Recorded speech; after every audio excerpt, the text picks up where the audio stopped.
Hi hello నమస్తే, నేను మీ comic Anand. Welcome to Jaitra entertainment. So ఈరోజు మన మధ్యలో ఉన్నటువంటి ఒక గెస్ట్ ఎవరు అనుకుంటున్నారా? మన ఆధ్యాత్మికవేత్త పరమహంస గారు అయితే మనతో ఉన్నారు. నమస్తే సార్. నమస్తే అండి. యాక్చువల్లీ ఈరోజు మనం తెలుసుకోవాల్సిన విషయం ఏంటంటే బాజీ ప్రభు దేశపాండే గారు ఆయన చేసినటువంటి సేవలు, ఆయన గురించి, ఆయన చేసినటువంటి యుద్ధాలు కానివ్వండి, మరి పరమహంస గారి మాటల్లో విని తెలుసుకుందాం. పరమహంస గారు, మన దేశపాండే గారు ఛత్రపతి శివాజీ గారికి ఒక ఎన్నుముక్కలాగా, ఒక కుడిభుజంలాగా ఆయన్ని కాపాడడానికి ఎంతో శ్రమించారన్నమాట. ఆయన గురించి మీ మాటల్లో తెలియపరిస్తే తెలుసుకోవాలని ఉంది. రైట్ ఆనంద్ గారు. అయితే ఛత్రపతి శివాజీ అంటే హిందూ సామ్రాజ్య స్థాపన కోసం, అలాగే మన ఆత్మగౌరవం కాపాడుకోవడం కోసం, స్త్రీలను ప్రత్యేకించి గౌరవించాలనుకోవడం, ప్రజలను బాగా చూసుకోవాలనుకోవడం, హిందూ ధర్మాన్ని, ముఖ్యంగా హిందూ ధర్మాన్ని రక్షించాలనుకోవడం ఒక మోటోగా ఆయన లైఫ్ అంతా జీవించినటువంటి చివరి శ్వాస దాకా, ఆయనకి ఆలోచన వచ్చినప్పటి నుంచి చివరి శ్వాస దాకా అలాగే పోరాడిన మహాయోధుడు, మరాఠా యోధుడు, అలాగే హైందవ సామ్రాజ్య స్థాపకుడు. ఆయన గురించి ఎన్ని కథలు చెప్పుకున్నా తనివి తీరదు. అది ఒక శక్తి స్వరూపం, అంతే, శివశక్తి స్వరూపం అని నమ్ముతారు వాళ్ళంతా. అయితే ఆయన దగ్గర ఉండే వీరులు ఎలా ఉన్నారు, ఒక్కొక్క వీరుడు కూడా శివాజీ సంబంధించి ఆయనతో సమానంగానో, లేదంటే ఆయనకి రక్షించాలి, ఆయన కోసం ప్రాణాలు పెట్టేయాలి, ఎందుకంటే మన దేశాన్ని, మన ప్రజల్ని, మన ధర్మాన్ని కాపాడుతున్న వ్యక్తి అని చెప్పి ప్రతి ఒక్కడు అదే మోటోలో ఉండేవాడు. లేదా శివాజీ గారికి ఇప్పుడు మనం మాట్లాడుకున్నటువంటి బాజీ ప్రభు దేశపాండే, అతను సర్వ సైన్యాధిపతి, శివాజీకి రైట్ హ్యాండ్, అంటే కుడి భుజం. ఆయనే లేకపోతే శివాజీ ఉండేవాడు కాదు. ఆయన ప్రాణాలని తన ప్రాణం అడ్డుపెట్టి కాపాడాడు. ఎందుకని ఆయన అంటే అంత ప్రేమ ఎలా ఉన్నా, ఒక శివాజీ అనునిత్యం శత్రువుల బారినే ఉండేవాడు. శత్రువులు ఎప్పుడు శివాజీ టార్గెటెడ్గా ఉండేవాడు. ఓకే. ఎందుకంటే శివాజీ అలా చొచ్చుకుని పోతున్నాడు, కోటలు స్వాధీనం చేసుకున్నాడు, శత్రు సైన్యాలైనటువంటి ఈ మొఘలాయుల్ని, దురాక్రమణలన్నీ అడ్డుపడుతున్నాడు, వాడిని అడ్డు తొలగించుకోవాలని చెప్పేసి చాలా ప్రయత్నాలతో ఉండేవారు. బీజాపూర్ సుల్తాన్లు కానీ, ఢిల్లీ సుల్తాన్లు కానీ, ఈ డక్కన్ సుల్తాన్లు కానీ, వీళ్ళంతా కలిసి శివాజీని అడ్డు తొలగించుకోవాలి, అడ్డు తొలగించుకుంటే మొత్తం మన భారతదేశం అంతా వాళ్ళ చేతుల్లోకి వస్తుంది అనేటువంటి దాంతో శివాజీ ఒక్కడే టార్గెట్. ఓకే. అయితే శివాజీకి అంత బలం లేదు, అంగబలం లేదు.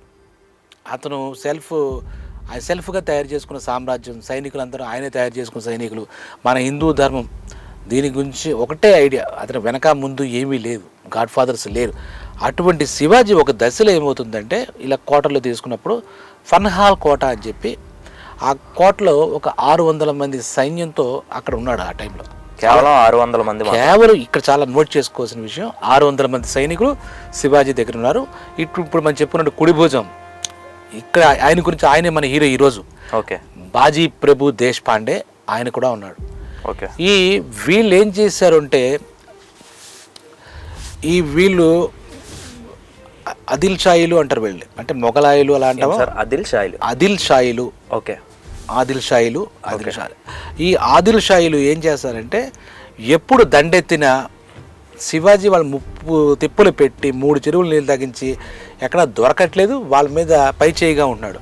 ఆ ఆదిల్ షాయిలకు ఎప్పటి నుంచో దొరికితే శివాజీని నొక్కేద్దాం, చంపేద్దాం, అదే ఆలోచన. ఒకసారి ఇలా జరుగుతుంది కదా, మన పరిస్థితి ఇలా ఉంది కదా అని చెప్పి వీళ్ళంతా ఒకటవుతారు, శత్రువులంతా ఒకటవుతారు కదా. ఇప్పుడు ఆదిల్ షాయిలు, మొఘలాయులు, తర్వాత వచ్చేసి సుల్తాన్లు, వీళ్ళందరూ కలిపి ఒకటయ్యారు. శివాజీని మట్టు పెట్టడానికి, మొత్తం ఈ హైందవ సామ్రాజ్యం స్థాపించకుండా ఉండడానికి వీళ్ళు, ఈ ఆదిల్ షాయిలు వెళ్ళి ఔరంగజేబుని కలిశారు. కలిసి మీకు సపోర్ట్ కావాలి, శివాజీ పలానా ఫన్హాల్ కోటలో ఉన్నాడు, ఆయన్ని బందీలుగా చేసుకుంటామంటే మొత్తం మీద ఆయన ఒప్పుకున్నాడు. ఆయన ఉద్దేశం ఈ శివాజీని, వీళ్ళని పట్టుకోవాలని, శివాజీని ముందుకు వెళ్ళకూడదు. అప్పుడు ఈ ఆదిల్ షాయిలు వెళ్ళి ఎప్పుడైతే ఉన్నారో వీళ్ళు 10,000 మంది సైన్యం అయ్యారు. మొత్తం ఈ సుల్తాన్ల సైన్యం అంతా కలిస్తే 10,000 మంది అయ్యారు. 10,000 మంది. వీళ్ళు 600 ఎక్కడ, 10,000 మంది ఎక్కడ సార్? వీళ్ళు ఒక అమావాస్య చీకటి రాత్రులు ఉంటాయి, అమావాస్య ముందు చతుర్దశి, ఆ చీకటి రాత్రుల టైంలో ఒక టైం చూసుకుని ఈయన పనహాల కోటలో కేవలం 600 మంది సైన్యంతో ఉన్నారని తెలిసి మొత్తం వీళ్ళంతా చుట్టుముట్టేశారు ఆ కోటని, పనహాల కోటని. ఓకే. ఆ చుట్టుముట్టేసిన తర్వాత వీళ్ళు బెత్తరపోయారు, ఏంటి ఇలా జరిగింది ఏంటి అని చెప్పి పట్టుకున్నారు. ఇంకా వీళ్ళు సరెండర్ అయిపోవాల్సిన పరిస్థితి. 10,000 మంది వాళ్ళు, వీళ్ళు 600 మంది. 600 ధైర్యవంతులే, కానీ 600 మంది 10,000 మంది ఎలా ఎదుర్కొంటారు? సరే లొంగిపోయారు, బందీలుగా చేసుకున్నారు. సరే మిగిలిన సుల్తాన్లు వాళ్ళు వీళ్ళు చూసుకుని సమయం చూసి ఈ శివాజీని లేపేద్దాం అనుకున్నారు, ఏదో అనుకున్నారు ఆ టైంలో. కొంచెం టైం బౌండ్ తీసుకున్నారు. 600 మందిని ఆ పూటే వేసేయచ్చు, కానీ పెద్ద వికెట్ కదా ఈయనకి, మన సుల్తాన్లే కరెక్ట్ అని అనుకున్నారు. అది అక్కడ ఆపారు. కొంచెం టైం తీసుకున్నారు. సైన్యాధిపతిది ముట్టడి చేస్తాడు కదా, ఇంకా సుల్తాన్ రాలే ఇక్కడికి. అప్పుడు ఆ టైం తీసుకున్నప్పుడు ఢిల్లీ సుల్తాన్ రావాలి, బీజపూర్ సుల్తాన్ రావాలి, వచ్చి శివాజీని ఏం చేయమంటారు, ఎలా చంపమంటారు, ఏమో సైన్యాధిపతి ఆగాడు.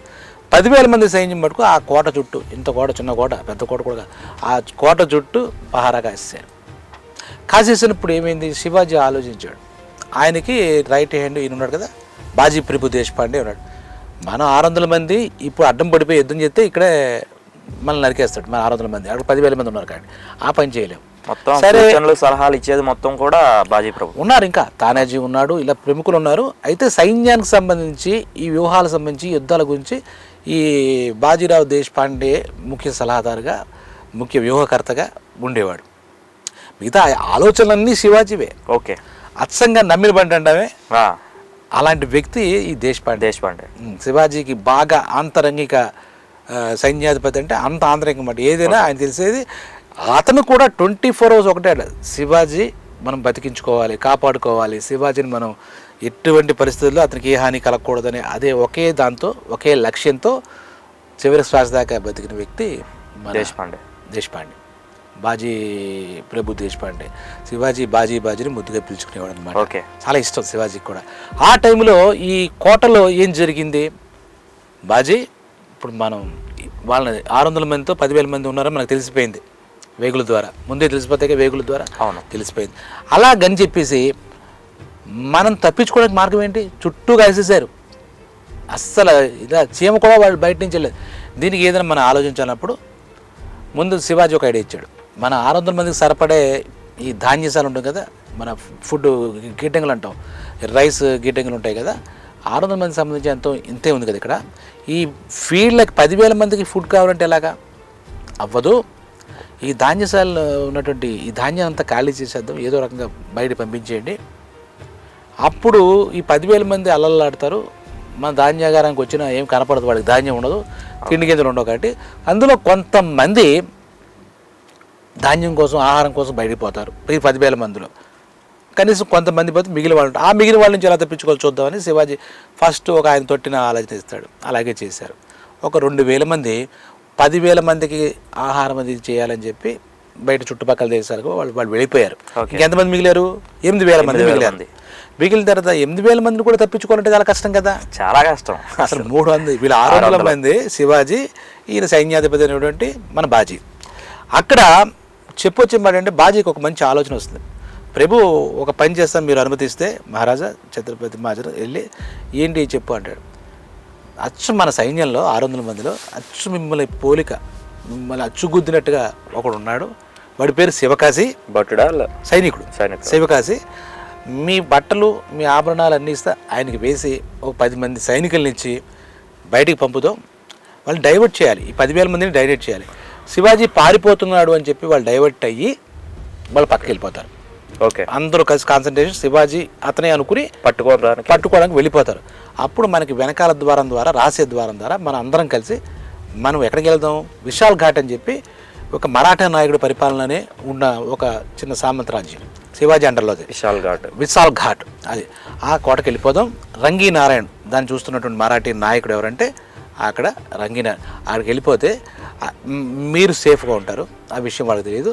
అది కూడా ఏంటంటే గోడ్ కింగ్ అని చెప్పేసి ఒక ప్రాంతం ఉంది, చాలా ఇరుకైన మార్గం. అది దాటాక ఒక పర్వతం ఎక్కాలి, పర్వతం దాటాక ఈ విశాల్ ఘాట్ ఉంది. ఈలోగా మనం వెళ్ళిపోదాం, చాలా వేగంగా వెళ్ళిపోదాం అని చెప్పేసి బాజీ సలహా ఇస్తాడు. సరే, ఇప్పుడు శివాజీకి ఒక సైనికుడు కూడా వదులుకోవడం ఇష్టం ఉండదు. అవును, అతని ప్రిన్సిపల్ ప్రకారం తన కోసం ఇంకో దానికోసం వెళ్ళడం ఇష్టం ఉండదు. సరే ఈ శివకాశిని పంపితే వాళ్ళ చేతిలో పడితే ఈ శివకాశి అనేవాడు నా వేషం వేస్తున్నావు అర్ధాంతరంగా వాడు చచ్చిపోవాలి కదా అనే ఉద్దేశంలో ఆలోచిస్తాడు. అప్పుడు ప్రభు ఇది ఆలోచించడానికి టైం కాదు, మీకోసం మేమందరం ప్రాణత్యాగం చేయడానికి కూడా సిద్ధంగా ఉన్నాం. ఎందుకంటే మీరు బతికి ఉంటే మన హిందూ సామ్రాజ్యం బతుకుంటుంది, ధర్మం బతుకుంటుంది, ప్రజలు సుభిక్షంగా ఉంటారు. ఇది మీరు ఆలోచించాలి. మేలో ఎవరు పోయినా మీరు ఇంకా ఆలోచించకండి, మీరు వెళ్ళాలి బదండి అని చెప్తే ఈ శివకాశికి ఈయన దుస్తులు, ఈయన కిరీటం అన్నీ అచ్చంగా శివాజీలో ఉన్నాడు, అచ్చు కుదిరినట్టు ఉన్నాడు. ముమ్మూర్తిలో శివాజీ అంటే అతను ఏం చేశాడు, అతనికి ప్లాన్ చెప్పారు. ఆ 600 మంది కూడా వీరులే, అమరత్యాగం చేయడానికి సిద్ధమైనటువంటి శివాజీ అంటే ప్రాణాలు పెట్టడానికి ఆ దేశంలో పౌరులంతా సిద్ధమే. అలాంటి పరిస్థితుల్లో వాడు వెళ్తాడు, శివకాశి అనేవాడు వేసుకుని వెళ్ళాడు. అక్కడ సైన్యాధిపతి చూసి శివాజీ పారిపోతున్నాడు అని ఎవడో ఒక సైనికుడు అంటే వెనక ముందు అంతా కూడా అలా వెళ్ళేసరికి అలా బాహుబలి సీన్ లాగా అందరూ 10,000 మంది ఈ 10 మందిని చుట్టుముట్టేశారు. ఓకే, ఇది జరుగుతూ ఉంటుంది కదా, ఈ గంట చాలని చెప్పేసి వీళ్ళు ఇక్కడ 600 మంది ఈ కోట రాసి ద్వారం నుంచి వెనకాల నుంచి అడవి మార్గం గుండా విశాల్ ఘాట్ వెళ్ళిపోదు అని ఒక ప్లాన్ బయటకు వచ్చారు. అయితే బ్యాడ్ లక్ ఎలా ఉంటుందో చెప్తా. అది వర్షాకాలం, వర్షాలు బాగా పడుతున్నాయి, అమావాస్య రాత్రి అని చెప్పా. ఆ రాత్రి చీకటి ఏమీ కనపడదు. వీళ్ళు ఏదో కాకడాలు పెట్టినా వాళ్ళకి కలిపోతుంది, తెలిసిపోతుంది. ఈ గంటలో ఎంత వేగంగా పరిగెట్టాలి, కోటలోంచి బయటకు వచ్చారు, అడవి మార్గం గుండా వీళ్ళంతా బయలుదేరి వెళ్ళిపోయారు. అప్పటికి ఆ అడవి అంతా బురద, అలాగే పడిపోయిన గాలికి పడిపోయిన కొమ్మలు, చాలా చండాలంగా ఉంది, ముళ్ళ పొతలు ఇవన్నీ ఉన్నాయి. అయినా ఏమైనా గీసుకున్నా చేసుకున్నా శివాజీ మహారాజుని మనం రక్షించుకోవాలి, కాపాడుకోవాలి, ఒకటే మోటో మన బాజీకి. ఆ 600 మంది కూడా బాజీ మాటే శాసనం సైనికులకి. ఓకే, శివాజీ మహారాజుని మనం రక్షించుకోవాలి, వీళ్ళ చేతిలో ఆయన చరిత్ర అర్ధాంతరంగా ముగియకూడదు అనేది ఒక్కటే. శివాజీ అర్ధాంతరంగా ఉండకూడదు, అతను చరిత్ర సృష్టించాలి, అతను మనం కాపాడుకోవడమే మన లక్ష్యం అని చెప్పి అనుకున్నారు. ఆ ఓటు తీసుకుని అందరూ కలిసి పరిగెట్టారు. ఓకే, నేను ఇందాక చెప్పానే కొంత దూరం పరిగెట్టాక ఒక గంట ఇక్కడ జరుగుతుంది, ఇక్కడ ఈ మీటింగ్లు అవి, ఈ పంచాయతీ జరుగుతుంది. శివకాశిని చూశారు, వీడియో శివాజీ అనుకున్నారు, మేము దొరికాడని ఆనందంగా సంబరాలు చేసుకోబోతున్నారు. ఈ ఇందాక చెప్పినటువంటి ఆదిల్షాయిలు చేసుకుంటున్నప్పుడు ఒక గంటన్నరకి ఎంతో టైంకి తెలిసింది, ఇది కాదు మళ్ళీ మోసం చేసి అక్కడ పారిపోయినట్టున్నారని. అప్పుడు కళ్ళు తెరిచారు వాళ్ళు. సైన్యాధిపతి ఇంతకు మంది కోట్ల వీళ్ళు ఉన్నారో చూడరా, శివాజీ బ్యాచ్ అని చెప్పేసి ఛత్రపతి తప్పించుకున్నాడని వాళ్ళకి అర్థమైపోయింది. సైన్ వెంటనే నిర్దాక్షిణ్యంగా ఈ శివకాశిని అతనితో పాటు 10 మందిని చాలా కోపంగా చంపేసి ప్లాన్ చేశారు. ఇటు నుంచి ఎలా వెళ్తే ఎక్కడ దాకా వెళ్ళొచ్చు, వీళ్ళు నడిచే వెళ్తారు, ఎందుకంటే వీళ్ళకి ఏమి గుర్రాలు లేవు, కోటలోంచి వెళ్ళారు కదా, గుర్రాలు ఉంటే శబ్దం వచ్చేస్తుంది. ఒకటిని ఆ కోట లోపల నుంచి సొరంగ మార్గం, బయట రాసి మార్గం అలా ఉంటాయి కదా, అలా వెళ్ళడంతో ఆకులు కూడా చెప్పుడు అవ్వకుండా జాగ్రత్తగా వీళ్ళు ఆ గోర్కింగ్ అని చెప్పి ఒక ప్రాంతానికి వెళ్ళిపోయారు. ఇప్పుడు ఒక గంటన్నర అయిన తర్వాత అక్కడ కొంచెం 1-2 నిమిషాలు విశ్రాంతి తీసుకుంటూ మంచినీళ్ళని తాగి మనం అప్పుడు విశాల్ ఘాట్కి వెళ్దామని ఏదో అనుకున్నారు. అనుకునేసరికి వీళ్ళు ఎప్పుడైతే ఈ ఆదిలాషీల సైన్యాధిపతికి కాలిపోయింది, మనం మోసం చేసి పారిపోయారు వీళ్ళు, ఇప్పుడు మనం దొరికి వదిలేసామంటే మనం చంపేస్తాడు మన సుల్తాన్లు, అతనే టార్గెట్ కదా అని చెప్పేసి చాలా ఆలోచించి వాళ్ళ దగ్గర ఎంతమంది 8,000 మంది ఉన్నారు. 8,000 మందిలో చాలా మంది కంటే 50% వాళ్ళకి గుర్రాలు ఉన్నాయి. వాళ్ళకి త్వరగబలం ఉంటారు కదా, అది ఉంది. ఆ వెంటనే వాళ్ళు వేసి పెద్దండి ఎలాగైనా వాళ్ళు దొరికేస్తారు మనకి అని చెప్పేసి బయలుదేరిపోయారు. వెంటాడుతూ చేద్దాం అని చెప్పి బయలుదేరిపోయారు. వాళ్ళు క్యాచ్ చేశారు, ఇలాగే వెళ్తారు, గోడ్ కింగ్ వైపు వెళ్తారు అని వాళ్ళు ఉంటారు కదా ఎనాలిసిస్టులు, వాళ్ళంతా ఇలా ప్లాన్ చేసుకుని చూసుకునేసరికి ఇటు వెళ్తే ఇలా వెళ్తారు, ఇటు వెళ్తారు, అక్కడికి వెళ్దామని చెప్పేసి 8,000 మంది ఒకేసారిగా ఈ 600 మంది సైన్యం 10 మంది పోయారంటే మిగిలిన సైన్యంతో బయలుదేరిపోయారు. ఇక్కడికి వెళ్తే వీళ్ళు వచ్చేస్తున్నారని చెప్పి ఈలోగా వేగులు మళ్ళీ శివాజీకి చెప్పారు. ఈ గోడ దగ్గర కింగ్ దగ్గర ఆగారు కదా, మధ్యలో కాస్త అలసట తీసుకుని కొన్ని మంచినీళ్ళు తీసుకుని వెళ్దాం అన్నట్టుగా ఎందుకు ఆగారు కదా. అప్పుడు వచ్చేసరికి వీళ్ళు ఆశ్చర్యపోయారు, అమ్మ మన పథకం తెలిసిపోయింది, మనం తప్పించుకుంటున్నామనే విషయం అని చెప్పేసి ఏం చేద్దాం అంటే శివాజీ మహారాజు ఎదుర్కొందాం ఇంకెన్నాళ్ళు అనే ఫైట్కి కూడా సిద్ధమైపోతాడు. మహారాజు మీరు పిచ్చి ఆలోచన చేయకండి, నాకు ఒకటి తగులుతుంది, ఈ గోడ్ కింగ్ నుంచి ఆ విశాల్ ఘాట్కి వెళ్ళేది ఒక పర్వత ప్రాంతం ఎక్కి వెళ్ళాలి, చాలా ఇరుకుగా ఉంటుంది, ఇక్కడ ఇంత నుంచి ఆ 10,000 మంది సైన్యం ఒక్కసారిగా దాడి చేయలేరు, మీరు 300 మంది సైనికులను తీసుకోండి, మీరు వెళ్ళిపోండి, ఇక్కడి నుంచి మీరు వెళ్ళిపోండి.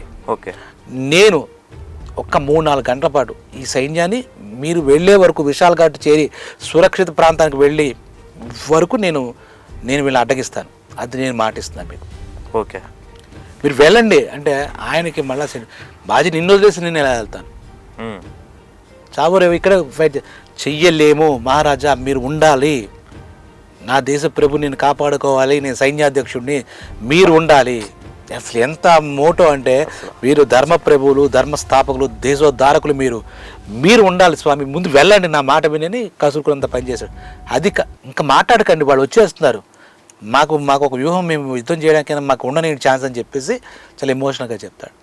అస్సలు ఇష్టం ఉండదు, వదలలేక ఆ 300 మంది తీసుకుని ఆ 300 మంది సైనికులు వెళ్తే, అరే మీరు విశాల్ ఘాటు రంగీనారాయణ మహారాజు దగ్గరికి వెళ్ళేంత వరకు, రంగీనారాయణ గారి దగ్గరికి వెళ్ళే వరకు, ఆ కోట చేరుకునే వరకు మహారాజుకి ఏం అవ్వకూడదు, ఛత్రపతికి ఏం అవ్వకూడదు, మీ కండిషను. 3-4 గంటలు ఒక్క అడుగు కూడా దాటకుండా మేము గోడ కట్టేస్తాం, మాకేమైనా పర్లే. మీరు అక్కడికి వెళ్ళాక, ఇదంతా వెళ్ళడానికి అంచనా 3-4 గంటల ప్రయాణం ఈ చీకట్లో. మీరు వెళ్ళాక అక్కడ ఫిరంగులు ఉంటాయి కదా, ఆ రాజ్యంలో ఫిరంగులు 5 సార్లు మోగించండి. మీరు చేరిపోయారు, శివాజీ మహారాజు సురక్షిత ప్రాంతానికి వెళ్ళిపోయాడు, ఆయనకి ఏం అవ్వలేదు అనేది మాకు అది సంకేతం. ఫిరంగిని చెప్పింది వినండి, అది వచ్చే వరకు మేము వీళ్ళని అడ్డుకుంటాం, మృత్యువు మా దగ్గరికి వచ్చినా మేము మృత్యువుని కూడా ఎదిరిస్తాం, ధిక్కరిస్తాం అని ఈ బాజీ ఆయనతో పాటు ఎస్కాట్గా వెళ్ళే 300 మంది చెప్పాడు. సరే అని సైన్యాధ్యక్షుడు కదా, శివాజీ నువ్వు నడవయ్యా బాబు, నీకు మహారాజా నువ్వు నడు, ముందు నా గురించి వదిలేని చెప్పేసి చెప్పాడు. ఇంకేం చేయాలి తెలియక పరిస్థితుల్లో ఆయన విశాల్ ఘాట్ అని చెప్పారే అక్కడ బయలుదేరాడు. మనసులో ఈ బాజీ ప్రభు మీద ఉంది మనసంతా, ఆయన బయలుదేరాడు. వీళ్ళు 8,000 మంది ఎంతసేపు వస్తారు గుర్రాలకి, వాళ్ళ గంట ప్రయాణంలో 40 కిలోమీటర్లు ఎంతసేపులో వస్తారు, వీళ్ళు వచ్చేసారు. ఆకాశ దూరం వచ్చేసారు. ఈ 300 మంది తీసుకుని ఇతను ఒక గోడ కట్టినట్టుగా సైన్యంతో ఆ రూట్లోకి వెళ్ళలేక, అది ఇరుకైన మార్గం అవడానికి, అది ఆ విషయం తెలుసు. ఇలా వరుస కట్టి ఇలా కట్టేస్తే ఉంది, ఒక గోడలాగా ఫెన్సింగ్లా కట్టేశాడు. ఇంకా నియమాలు యుద్ధాలు ఏం లేదు, డైరెక్ట్గా వాళ్ళు ఈ 300 మందికి ఎంతసేపు టక్కని తీసేయచ్చు కదా అని చెప్పి వాళ్ళు యుద్ధానికి దిగిపోయారు. బాజీ ఇక్కడ ఉన్న 300 మందికి ఇంత కూడా భయం, ఎందుకంటే మా ముందున్నది ఎవరు, బాజీ ప్రభు దేశపాండే.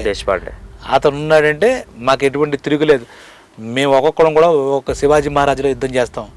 ఇక్కడ మనది ఏంటి, చరిత్రలో మిగిలిపోయే యుద్ధం ఇది. శివాజీ మహారాజ్ మా ఛత్రపతిని మేము కాపాడుకుంటాం అనే స్పిరిట్ వీళ్ళల్లో వచ్చేసింది. ఇంకా మొత్తం మొదలెట్టారు. క్షణం కూడా ఆకుండా యుద్ధం గురించి చరిత్రకారులు చెప్పింది చూస్తే మనకు ఆశ్చర్యపోతుంది. అరటి చెట్లని నరుకుతారే మామూలుగా మన ఊళ్ళో అక్కడ రైతులు, అలా కత్తిచ్చుకుని ఒక్కొక్కడిని 300 మంది ఉన్నాం 8,000 మంది వాళ్ళు అనే భయానికి కానీ సైకలాజికల్ ఇంపాక్ట్ కానీ లేకుండా దిగిపోయి 300 మంది ఎంత మరి చాలు అన్న టైప్లో అవతల వాళ్ళు వరుస పెట్టి కుమ్మేద్దామని దాడి చేసి ప్రతి ఒక్కడిని కత్తి వేట్లు. ఆ రోజు చూస్తే బాజీ ప్రభు దేశపాండేకి ప్రతి శరీరంలో ప్రతి చోట జల్లెడ పెట్టేట్టుగా కత్తిపోట్లే. ఆ కత్తిపోటు నుంచి రక్తస్రావం అన్నమాట. ఒక కత్తిపోటుకే చచ్చిపోతాం మామూలుగా ఎవరైనా సరే, మనిషి పుట్టినవాడు. కానీ నేను చావకూడదు, నా శివాజీ మహారాజు క్షేమం అనే ఫిరంగి శబ్దం, ఆ సంకేతం వస్తే కానీ చావకూడదని చెప్పి ఫస్ట్ 5 మినిట్స్లోనే ఆయన్ని ఒళ్ళంతా అంతమంది ఉన్నారు కదా వేశారు. వీణ కత్తి తిప్పుతూనే ఉన్నాడు, ఏం జరుగుతుందో తెలియదు, మిషన్ గన్ లాగా కత్తి తిరుగుతూనే ఉంది, పొడి చేశారు. మృత్యువును కూడా ఎదిరించాడు. ఆ టైంలో మృత్యువును కూడా ధిక్కరించాడు. తన చావు ఎప్పుడో తనే రాసుకున్నట్టుగా 3 గంటలు నేను బతికి తీరాలి, చావు నా ఇక్కడ దాకా కూడా నా ఒక్క అడుగు ముందు కూడా నాకు రాకూడదని చెప్పి అలా చేస్తూ వచ్చాడు. ఈ సైనికులకు కూడా అదే స్పిరిట్. ఆశ్చర్యకరమైన విషయం ఏంటంటే 300 మంది సైనికులు వీళ్ళని చంపేస్తారు. ఎంతసేపు చంపుతారు వాళ్ళు కలిసి. ఒక్క సైనికుడు ఇక్కడ వీడు లాస్ అవుతే మన సైడు, అంటే మన ఈ ప్రభు దేశపాండే సైడు ఒక సైనికుడు లాస్ అయితే అక్కడ 30 మందిని చంపేశారు వాళ్ళు. అసలు యుద్ధం అంటే ఒక్కడు 30 మంది చంపినట్టుగా ఇతను మన దేశపాండే చేసింది. జాజీ ప్రభు దేశపాండే 30 మంది చెప్పిన ఈ 300 మంది ఇంకో 10 మంది మిగిలితే అంతా మృత్యువాత పడ్డారు అన్నప్పుడు అప్పటికి 5,000 మంది అవతల పార్టీలో చనిపోయారు. 5,000 మంది. ఇతను అనుకున్న ప్రకారం ఈ వీళ్ళతోనే సరిపోయింది. 5,000 మందిని మాట్లా ఒక మనిషి 20-30 మందిని చంపేస్తున్నాడు అంటే అది కూడా వాళ్ళు మంచి బలశాలు, ఇది యుద్ధవీరులు, వాళ్ళ అవతల వాళ్ళు కూడా ఆదిల్ షాలు చంపేశారు. వీటికి ఒరిగిపోయి ఒరిగిపోవాల్సిన మాట.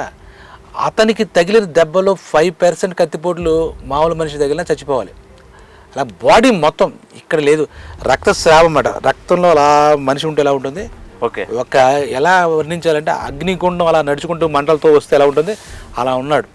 ఆ శత్రు సైన్యంలో కూడా వీడిని చూస్తేనే భయం, రక్తంతో అలా ఉన్నాడు కానీ పోలే, కళ్ళు అలా తెరిచే ఉన్నాడు. 4 గంటలు ఇంకా కత్తి తిప్పుతున్నాడు. అక్కడ ఏ శరీరంలో ఏది పనిచేయట్లేదు, ఏ అంగం పనిచేయట్లేదు, ఇంకా కొడుతూనే ఉన్నాడు. ఎందుకంటే చెవులు అటు పక్క పెట్టాడు, ఫిరంగి శబ్దం వినాలి. ఇక్కడ మృత్యు వచ్చేసింది, పొంచి ఉండడం కదా వచ్చేసింది ఆల్మోస్ట్. ఎందుకంటే రక్తం పోయింది, అన్ని పోట్లు అన్ని ఘాట్లు. ఇంకా జాజి ఇంకా ఉన్నాడు, అలా కొడుతున్నాడు. ఈ 4 గంటలు వెళ్ళిపోయి ఉంటాడని లోపల ఆలోచన, మా శివాజీ సేఫ్ అనే ఒక ఆలోచన. ఆ సంకేతం మటుకు బతకాలి, అదే పట్టుదల. ఈలోగా ఈ 4 గంటలు అయిపోయిన తర్వాత 3-4 గంటలు అక్కడ ఈ చెప్పాడు కదా, అక్కడ ఫిరంగిలు మోగించారు 5 సార్లు. ఓకే. అమ్మయ్య, నా ప్రభువుని నేను కాపాడుకున్నాను, నా శివాజీని నేను దక్కించుకున్నాను అని ఆ 3 గంటలు మృత్యుతో యుద్ధం చేశాడు. యాక్చువల్లీ నిజంగా అస్సలు మనం సంభాజీ అది చూస్తే చావా, అతన్ని అలా చేస్తుంటే మనకు హృదయం ద్రవించిపోయింది. ఇక్కడ యుద్ధం, తన ప్రభువుని కాపాడుకోవాలి, ప్రభువుని కాపాడుకుంటే దేశం సుభిక్షంగా, దేశం బాగుంటే ప్రజలు సుభిక్షంగా, అంతలాగా ఆలోచించాడు. శివాజీ బతికి తీరాల్సిందే అన్న దాంతో 3 గంటలు మృత్యువుని ఎదిరించాడు. పోరాటం కాదు, తన బ్రతుకు శివాజీకే అంకితం అనే ఉద్దేశం పోరాడాడు. అక్కడ ఎప్పుడైతే ఆ ఫిరంగులు వచ్చాయో అలా చేతిలోంచి అలా కత్తి అలా జారిపోయింది అడుగు. అప్పటికే మృత్యు ఉంది కదా, దగ్గరే ఉంది పక్కన. మృత్యుతో 3 గంటలు సావాసం చేసినట్టు ఉన్నాడు, మృత్యుని ఎదిరించాడు, ధిక్కరించాడు. అలా పడిపోయింది. అలా నేల మీద అంతటి మహాయోధుడు, వీరుడు అయినటువంటి బాజీ ప్రభు నేల కొరిగిపోయాడు. ఇంకా అప్పటికి వెళ్ళిపోయాడు కదా. ఇంక 3000 మంది సైన్యం తోక ముడిచారు, ఈ చచ్చారు. ఈ 300 మంది చనిపోయారు. ఇలాగ చూసి అతని ఆ చిరుదరహాసం ఎలా ఉందంటే, నా శివాజీ నేను కాపాడుకున్నాను, నా జీవితంలో నేను చేసిన గొప్ప కార్యక్రమం, ఇక చాలు నా జీవితానికి. ఆయన ఉంటే మా ప్రజలకి, మరాఠా ప్రజలకి మా ఏ ఇబ్బంది లేదు, మా ధర్మానికి ఎటువంటి లోటు రాదు, మా హిందూ సామ్రాజ్యానికి ఎటువంటిది ఏది అవ్వదు అనే ఆనందంతో అలా చిరునవ్వు నవ్వుతూ అది వెళ్ళిపోయాడు కదా. ఆ సబ్కాన్షియస్ మైండ్లో శివాజీ కనపడుతూ ఉంటే అలా అలా అలా ఈ ఇంతటి వీరుడు, యోధుడు, అతని జీవితానికి ప్రతి మన జీవితానికి ఒక సార్థకత ఉంటుంది. అక్కడ అతని మృత్యుకు కూడా ఒక సార్థకత ఏర్పడింది అనమాట. అటువంటి యుద్ధం చరిత్రలో అంత ముందు జరగలేదు, తర్వాత కూడా జరగలేదు. నా భూతో నా భవిష్యత్ అంటామే.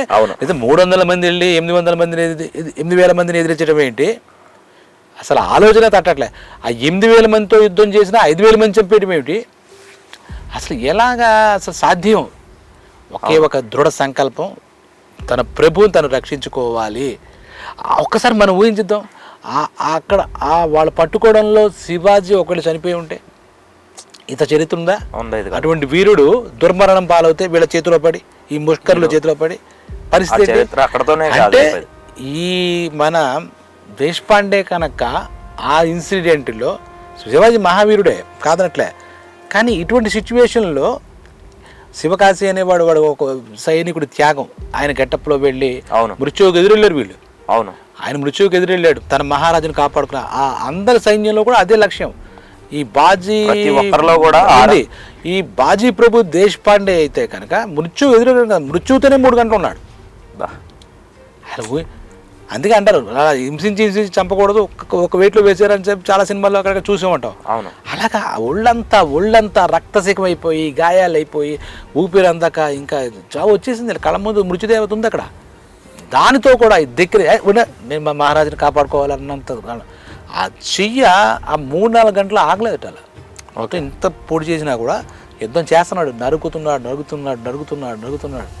అసలు మనం అంత విజువలైజ్ చేసుకుంటే అసలు అది అమోఘమైన ఘట్టమాట. యుద్ధాలంటే వీళ్ళు సగం సైన్యం, వాళ్ళు సగం సైన్యం, కురుక్షేత్రం జరిగింది, ఇంకో దేశం జరిగింది, అదొక ఘట్టాలు ఉంటాయి. కానీ ఇక్కడ 300 మంది చాలా మైనారిటీస్, వీళ్ళు తక్కువ సంఖ్య, వాళ్ళు 8,000 మంది. అలాగ నేల కొరిగిపోయాడు. ఈ విషయం నెమ్మదిగా తెలిసింది పాపం. ఇంకా ఆయన అయిపోయాడు, కన్నీళ్ళ పర్యంతం అయ్యాడు మా శివాజీ. అరే నా కుడి భోజనం పోయిందని చాలా బాధపడ్డాడు. నన్ను ఏంటో నా మీద ఎంత బాధ్యత పెట్టేశాడు, వీళ్ళ కోసమైనా నేను బతకాలి, ధర్మరక్షణ కోసమైనా చెయ్యాలి నేను అనే ఒక స్థిర నిశ్చయం తీసుకుని ఈ చనిపోయినటువంటి ఇప్పుడు మనం ఉన్నాడు కదా బాజీ ప్రభు దేశపాండేకి అక్కడే కన్నీటిని ఇవ్వాలి పెట్టి నివాళులు అర్పించాడు. తర్వాత వీళ్ళు వెళ్ళిపోయారని చెప్పే కదా, ఎక్కడైతే ఈ యుద్ధం జరిగిందో గోడ్ కింగ్ అనే ప్రాంతానికి పావన్ కింగ్ అని నామకరణం చేశాడు. తర్వాత వెళ్ళాడు ముస్లిం, తర్వాత పుంజుకుంటాడు కదా, అక్కడ వాళ్ళ మనుషులకి అందరం ఉన్నది ఆ విశాల్ ఘాట్లో. ఆడికి వెళ్తే ఇక్కడ ఇలా ఉంది మొత్తం ఈ 300 మంది వీళ్ళ వీరత్వానికి, ఈ అమర త్యాగానికి జోహర్ అనుకున్న తర్వాత దానికి పావన్ కింగ్ అని ఆ ప్లేస్కి పేరు పెట్టాడు. ఓకే, అంటే పవిత్రమైన ప్రదేశం ఇది, మామూలు యుద్ధరంగం కాదు, రణరంగం కాదు, ఇది ఒక పవిత్రమైన ప్రదేశం. ఒక రీజన్ వల్ల శివాజీని రక్షించుకోవడం కోసం వాళ్ళు చేసిన ప్రాణత్యాగం. లేదంటే శివాజీని నేను ఇప్పుడు లేను, నేను ఎప్పుడో అసూలు బాయాలి వీళ్ళ చేతుల్లో, ఇది కట్టించాడు అని చెప్పేసి అక్కడ వారు పెట్టాడు. తర్వాత ఆయన చేసిన అద్భుతమైనటువంటి శివాజీ మహారాజ్ యొక్క చెప్పాలంటే, ఇతను ఎవరైతే మన బాజీ ప్రభు దేశపాండే ఉన్నాడో వాళ్ళ పిల్లల్ని కూడా తన దగ్గర తెచ్చేసుకున్నాడు. తన పిల్లలతోనే ఉండాలి, వాళ్ళు నా సొంత పిల్లలే. అంతే ఇంపార్టెన్స్ ఇచ్చి సొంత పిల్లల కన్నా ఎక్కువగా వాళ్ళని చూసుకున్నాడు. శివాజీ కూడా చరిత్రలో ఎందుకు మిగిలిపోయాడు, పోతే పోయిలే అనే చరిత్రలో కూడా మనం చూస్తున్నటువంటి కొద్దిగా ఇప్పుడు చెప్పేవాళ్ళు కూడా ఈ దేశపాండే గారి గురించి చాలా తక్కువ అనమాట. ఈ రోజుకి తెలియని వాళ్ళు చాలా వరకు ఉన్నారన్నమాట.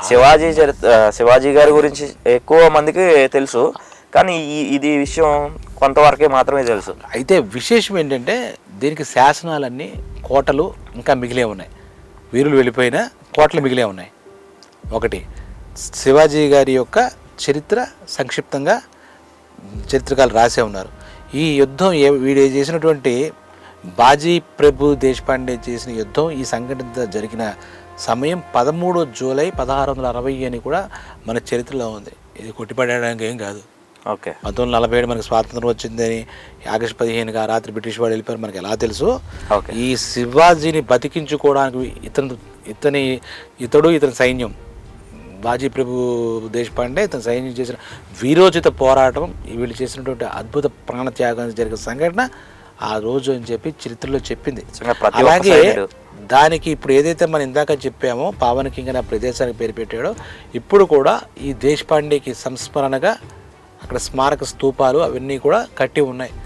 మరాఠీలో వీళ్ళ చరిత్ర అంటే ఆ ప్రాంతానికి చెందిన వాళ్ళు కాబట్టి అందరూ కూడా ఈ బాజీ ప్రభు దేశపాండే యొక్క కీర్తిని, అతని యొక్క స్ఫూర్తిని ఇప్పటికి కూడా తలుచుకుంటూ ఉంటారు. అందరి గురించి కాకపోయినా ఇవన్నీ ఏంటంటే చరిత్రలో కొన్ని అందరి దగ్గరికి వెళ్ళలేదు. ఒక రకంగా చరిత్ర పుస్తకం ఉంటుంది, చదవాలిగా, మరుగున పడిపోయింది. ముఖ్యంగా హిందూ ధర్మం పాటిస్తున్న వాళ్ళు, సనాతన ధర్మాన్ని అవలంబిస్తున్న మనందరం కూడా ఇటువంటి వీరోచిత గాథలు వినాలి. ఇటువంటి యోధులు అనొచ్చు, వీరులు అనొచ్చు, వీళ్ళ శాశ్వతంగా కీర్తిమంతులు వీళ్ళ యొక్క చరిత్ర వినడం, వీళ్ళ నుంచి స్ఫూర్తి పొందడం, మన ధర్మాన్ని మనం కాపాడడం కూడా మన నైతిక బాధ్యత. అయిపోయింది కదండి, అప్పుడు ఏదో జరిగింది, వాళ్ళందరి త్యాగ ఫలమే ఈరోజు మనం ఈ రకంగా హాయిగా ఉన్నాం. బ్రిటిషులతో జరిగిన స్వాతంత్ర పోరాటాలు కావచ్చు, అంతకుముందు ఇటువంటి ఈ మతపరమైనటువంటి ఇష్యూస్ కావచ్చు, వాళ్ళంతా చేసిన త్యాగాలు, ప్రాణత్యాగాలు ముఖ్యంగా, వీటి వల్ల మనం ఈరోజు సుఖంగా సుభిక్షంగా మన ధర్మం మనం కాపాడుతూ ఈ ధర్మాన్ని వీళ్ళందరూ ఉద్ధరించారు. మా ఛత్రపతి శివాజీ మహారాజ్ ఆయనతో పాటుగా ఎంతోమంది వీరులు కలిసి నడిచారు. వాళ్ళ ప్రాణాలు తృణప్రాయంగా అర్పించారు, గడ్డి పరకలాగా. మన ప్రాణం అంటే ఎంత భయం మనకి, అసలు చిన్న దెబ్బ తగిలితేనే అలా ఆడతాం. అది కూడా ఒక సోషల్ రీజన్. ఈ ఆడవాళ్ళకి శివాజీ మహారాజ్ ఈరోజు 400 ఏళ్ళు అయింది. ఇప్పుడు మన మొన్ననే మహిళా దినోత్సవాలు అవి కూడా జరుపుకుని ఫంక్షన్లు చేసుకున్నాం. ఆడవాళ్ళకి ఒక సమానత్వం, వాళ్ళ గౌరవం, వాళ్ళ మానవ ప్రాణాలకి రక్షణ, వీటి మీద చాలా చాలా ఫోకస్ చేసిన వ్యక్తి శివాజీ. అప్పట్లోనే, ఎందుకంటే వాళ్ళు బాగా ఇది చేయబడ్డారు, పరాయి పాలనలో చెరచబడ్డారు, చంపేయడం, వాళ్ళని ఈ పెళ్ళిళ్ళు చేసుకోవడం, ఎత్తుకెళ్ళిపోయి, ఇటువంటి ఆడవాళ్ళకి రక్షణ లేక రోజుల్లో, ఎందుకంటే మన వాళ్ళు ఎవరు ఏంటి అనే పరిస్థితిలో అలా ఒక కాంతిలో వచ్చి మొత్తం అందరినీ మన ప్రజలు సుభిక్షంగా ఎలా ఉండాలి, ఈ హిందూ ధర్మం ఏంటి, ఆ ధర్మం ఏం చెప్పింది, ధర్మాన్ని ఎలా రక్షించుకోవాలని దానికోసం చేసిన ఛత్రపతి మహారాజు, ఆయన అనుయాయులు వీళ్ళంతా ఆయన తర్వాత వచ్చిన వారసులు కానీ సంభాజీ లాంటి వాళ్ళు కానీ, తానాజీ ఉంటాడు, ఆయన గురించి ఇంకోసారి చెప్పుకోవచ్చు. తానాజీ అంటే ఆయన ఫ్రెండ్ కూడా. ఓకే. శివాజీకి ఫ్రెండ్. ఇలాగే ఒక కోటని దక్కించుకోవడం టైంలో ఆయన యుద్ధం చేసి పోతాడు. తానాజీ టైంలో కోట దక్కింది, నీలో కూడా ఏదో ఉంటుంది, సింహాన్ని కోల్పోయాను నాకు కోట అయితే దక్కింది కానీ నా దగ్గర ఉన్న సింహం కోల్పోయానని తానాజీ గురించి చాలా కన్నీళ్ళు పెట్టుకుంటాడు శివాజీ మహారాజ్. చాలా ఎమోషనల్ ఆ తానాజీ సీన్ కూడా. అలాగే ఇప్పుడు మనం మాట్లాడుకున్న బాజీ ప్రభు దేశపాండే గురించి కూడా చాలా చాలా బాధపడ్డాడు అతను చరిత్రలో. ఎందుకంటే చాలా సెన్సిటివ్ అతను చాలా గోవుల్ని హత్య చేసి గోమాంసం తిని గోవుల్ని రక్షించాలి, ఆడవాళ్ళని స్త్రీమాతను రక్షించాలి, ఆ టార్గెట్తో ఫైట్ చేసిన వాళ్ళు ఎవరు లేరు. మన దేశమాతను రక్షించుకోవాలి ఈ ఆక్రమణ నుంచి అని పోరాడిన మరాఠా వీరుడు, మనందరి వీరుడు. మరాఠాకి రాజ్యం ఏర్పరిచాడు కాబట్టి మరాఠా వీరుడు అని ఇప్పుడు మనం చూసుకున్నాం. మరాఠీలో బాజీ ప్రభు దేశపాండే గారి విగ్రహం ఉందంట కదా ఇప్పుడు. అది చాలా చోట్ల ఇప్పుడు మనం చెప్పిన గాడ్ కింగ్ ఉంది కదా, అవును, ఆ యుద్ధం చేసిన చోటు కూడా ఆయన విగ్రహాలు, స్మారక స్తూపాలు. మనకి ఎక్కువగా కూడా ఛత్రపతి శివాజీ గారి మాత్రమే ఎక్కువ కనిపిస్తూ ఉంటాయి. ఆయన చరిత్రకారుడు, హిందూ ధర్మం కోసం పోరాడినటువంటి మెయిన్గా ఆయనే కీ రోల్ కాబట్టి ఆయనకి రైట్ హ్యాండ్గా ఉన్నటువంటి వ్యక్తులు వీళ్ళు. అవును. అయితే వీళ్ళు చేసిన యుద్ధం కూడా చిన్న విషయం కాదు, వాళ్ళ ప్రాణత్యాగంలో. ఎందుకంటే ఇక్కడ ఒకటి, తన ప్రభువుని రక్షించుకోవాలి. తన ప్రభువు రక్షించుకుంటే తన రాజ్యం బాగుంటుంది. తన రాజ్యం బాగుంటే రాజ్యంలో ప్రజలు బాగుంటారు. ఈ లక్ష్యంతో వీళ్ళది ఏంటంటే యుద్ధం చేయడంలో ఒక ఔచిత్యం ఉంది. మనం చెప్పిన బాజీ ప్రభు దేశపాండేలో ఒక ఔచిత్యం ఉంది. రండి మీరు కూడా యుద్ధానికి వచ్చండి, మీరు అలాగే అన్నారు కదా 600 గజం ఏదో తాడో పెట్టి తేల్చేద్దామని అనలే. మీరు ఉండాలి, అంతే, మీరు ఉండాలి. మీ మనసు మాకు తెలుసు. మీరు అక్కడికి వెళ్ళే వరకు, మీ సురక్షితంగా చేరే వరకు మేము అడ్డుగోళ్ళ నిలుస్తాం అంటే మీ ప్రాణానికి మా ప్రాణం అడ్డమని పదం వాడతామే. అది నిజం చేశాడు ఆయన. శివాజీ ప్రాణానికి ఆయన ప్రాణం అడ్డు పెట్టాడు అనమాట. ఈ అడ్డేసిన క్రమంలో ఇంకోటి ఏంటంటే ఎక్కడ చరిత్రలో ఉండవు. ఇప్పుడు ఎవరైనా పొడి చేసినా ఏదైనా షూట్ చేసినా 5 నిమిషాలు 10 నిమిషాలు బతుకుతాడేమో, అంతకుమించే మామూలుగా. అలాంటిది ఒళ్ళంతా కుళ్ళబొడి చేసిన కత్తి ఘాట్లు అలా రక్తం అలా కారుతుందట. ఆ రక్తం తోలితే అవతల వాళ్ళ దేశాలే వీడు మనిషా రాక్షసుడా ఇంకా యుద్ధం చేస్తున్నాడు ఏంటి వీడు అనుకున్నారట ఆ టైంలో వాళ్ళు. అసలు వాళ్ళకే శత్రువులకు కూడా ఆశ్చర్యం కలిగింది. ఇతని భీకరమైనటువంటి ఇతని యుద్ధాన్ని చూసి శత్రువులకు కూడా అసలు కంగారు పడిపోయిన పరిస్థితి అనమాట ఆ టైంలో. అంటే శత్రువులు కూడా ఇతని యొక్క వీరత్వానికి, ఇతని యొక్క ప్రభుభక్తికి చేతులు అవతల పెట్టాలన్నమాట. ఇంకా మాట్లాడితే వాడు కూడా యుద్ధం చేయగలడు కానీ ప్రాణాన్ని అంత అర్పించడం, ప్రాణాన్ని అలా నిలబెట్టుకోవడం అంటే ఎలాగంటే ఊపిరి పోతుంది. ఇంకా ఇలా ఊపిరి వదిలేసే పరిస్థితి వస్తే ఆ ఊపిరికే ఊపిరి పోసాడు తన సంకల్పంతో. ఊపిరికే ఊపిరి పోయడం అంటే మృత్యుతో అక్కడ నిలబడు, నా పని అయితే కానీ నీ దగ్గరకు రాను, నన్ను ఏమీ చేయలేవు నువ్వు, నా ప్రభు అక్కడ మృత్యుతో ఒక విధంగా చెప్పాలంటే మృత్యుతో పోరాడాడు. మృత్యుతో యుద్ధం చేసినట్టే. పోరాటం కాదు, యుద్ధం చేశాడు, అచ్చంగా యుద్ధం చేశాడు. నేను భీష్ముడు అంటే ఏదో వరం వల్ల తను ఎప్పుడు కావాలంటే అప్పుడు పోయే శక్తి ఏదో ఉంది ఆయనకి, వరం. అవును. అందుకే అంపసీమే పడుకుంటాడు, మంచి రోజు చూసుకుంటాడు, ఉత్తరాయణం ఏకాదశి పూట చూసుకుని చనిపోతాడు ఆయన. ఈయనకి వరాలు లేవు. 3 గంటలు 4 గంటల పాటు తన మృత్యువుని అలాగ ధిక్కరించాడు.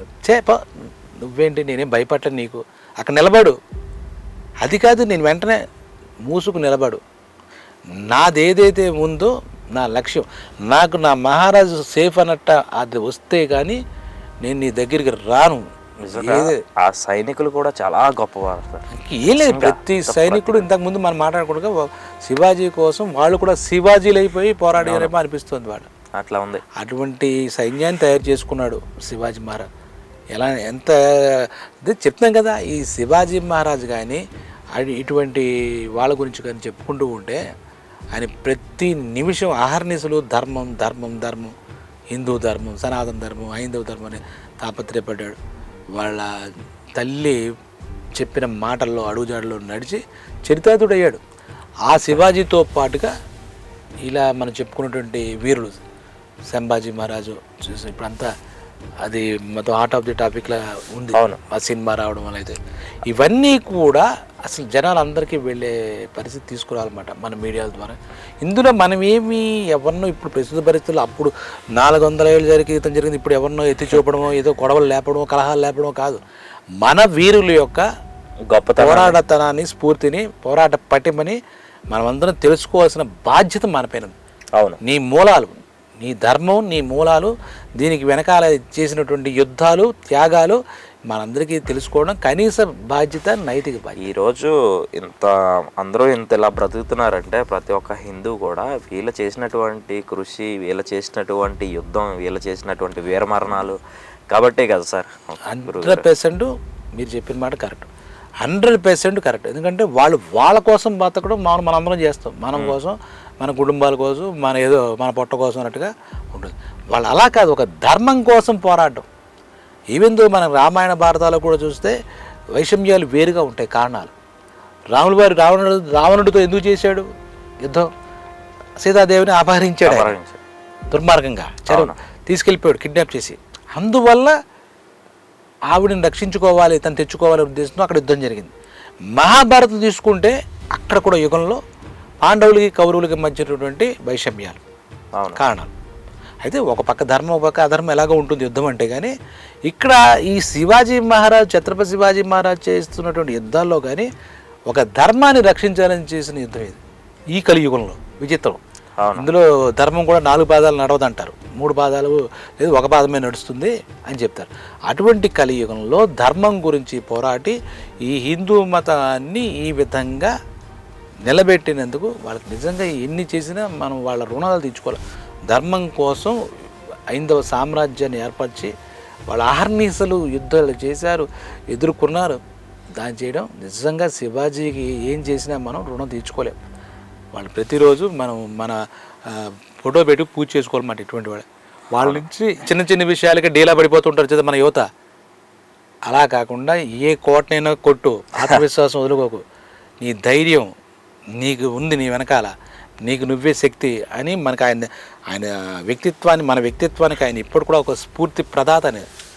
ధర్మాన్ని రక్షించడం నీది కూడా బాధ్యత, నీ వంతు బాధ్యత నువ్వు చేయి. ఆయనలా కత్తులు పట్టుకుని ప్రాణత్యాగాలు చేయకలే, కానీ నీ ధర్మాన్ని నువ్వు కాపాడుకో, అప్పుడు ఆ ధర్మం నేను కాపాడు. ధర్మో రక్షిత అనేది మన ఉపనిషత్తులో వచ్చినట్టు సూక్తి. అవును.